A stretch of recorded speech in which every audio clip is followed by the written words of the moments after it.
ভাই সিনেমা দেখে যারা লাভ স্টোরির স্বপ্ন দেখছো না, লাইফ যখন ওরা প্র্যাকটিক্যাল পরীক্ষা নেবে তখন সাপ্লিমেন্টারিও পাবে না। সিনেমায় দেখে ছেলে মেয়ে রাস্তা দিয়ে হেঁটে যাচ্ছে আর ব্যাকগ্রাউন্ডে রোমান্টিক মিউজিক বাজছে। আর রিয়েল লাইফে গার্লফ্রেন্ড পাশে থাকলে শুধু একটাই কথা শুনবে, ওটা কিনে দাও না।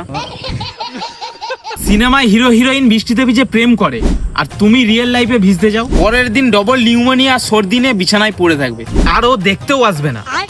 স্ক্রিনে দেখায় হিরো 5 মিনিট ধরে হিরোইনের চোখের দিকে তাকিয়ে আছে, তুমি বাস্তবে গিয়ে ওটা করো, গার্লফ্রেন্ড বলবে তুমি ওরকম বলদের মতো তাকিয়ে আছো কেন, জন্ডিস হয়েছে নাকি?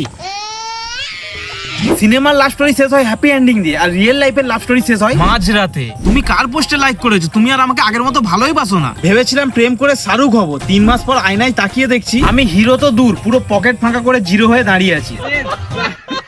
কার কার হিরো থেকে জিরো হওয়ার জার্নি কমপ্লিট হয়েছে কমেন্টে হাজিরা দাও আর বন্ধুদেরকে শেয়ার করে পেছন জ্বলিয়ে দাও। है प्रेम की भाषा।